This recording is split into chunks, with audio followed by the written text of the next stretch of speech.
We're here because free speech is under attack. We're here because people are being convinced that socialism works. We're here because people are being judged guilty until proven innocent. We are fighting back with facts. This is not a safe zone, so buckle up, Buttercup. This is the raw, naked truth.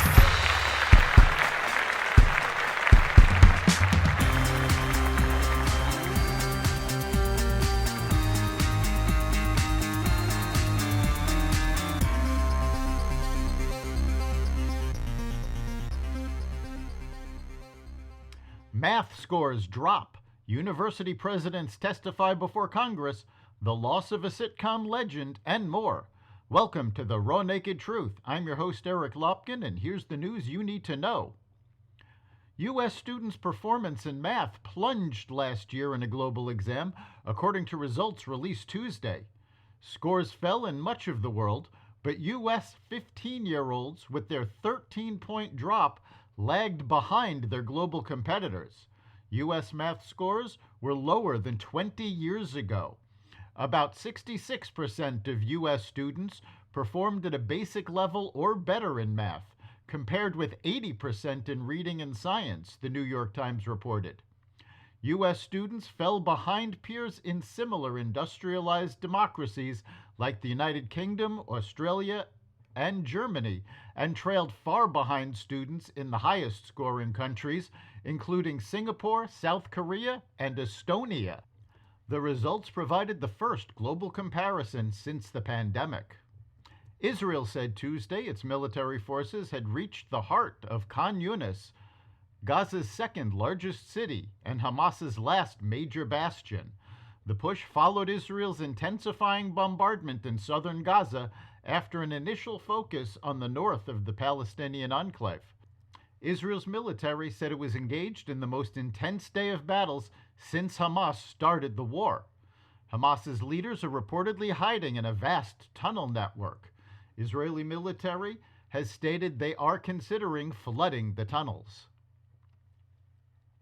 The presidents of Harvard, UPenn, and MIT testified on Capitol Hill about rising antisemitism on their campuses, an issue that has plagued institutions of higher learning across the country in recent months.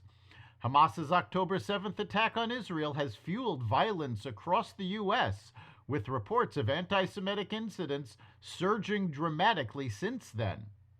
After Harvard President Claudine Gay refused to say that the calls for the genocide of Jews was a breach of the Ivy League University's Code of Conduct, the local campus's Jewish organization called on the president to take action to protect Jewish students. When responding to Representative Elise Stefanik, herself a Harvard alum, questions on Harvard's rules for bullying and harassment, President Gay said that speech that qualifies as harassment depends on the context. The Jewish student organization, Harvard Hillel, said that President Gay's refusal to draw a line on threatening anti-Semitic speech is profoundly shocking.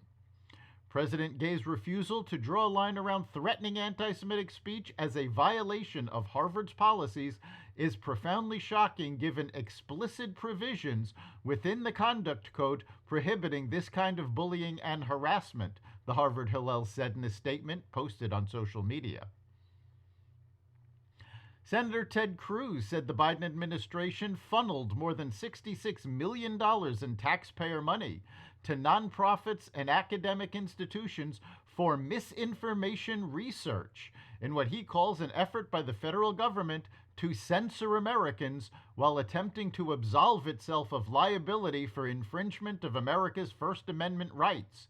Cruz is now demanding the State Department, FBI, Cybersecurity and Infrastructure Security Agency, and the National Science Foundation turn over information regarding their role in helping facilitate the censorship of Americans' constitutionally protected speech online.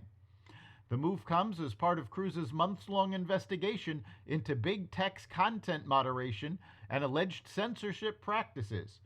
Cruz's office says the ongoing investigation has exposed the extent to which suppression of free speech on social media has been driven by government agencies and non-governmental third parties that receive funding from taxpayers. Hackers used old passwords to access information on 6.9 million 23andMe customers, more than half of the genetic testing firm's users, multiple news organizations have confirmed. The compromised data included the genetic testing firm's ancestry reports, birth years, and zip codes for the affected customers. The company has said in a Securities and Exchange Commission filing on Friday that the accounts of only about 14,000 customers, 0.1% of its users, had actually been breached. It stands by that number, but says basic information on 5.5 million profiles was accessed using the company's DNA relatives feature, and some family tree information was compromised for 1.4 million DNA relative profiles.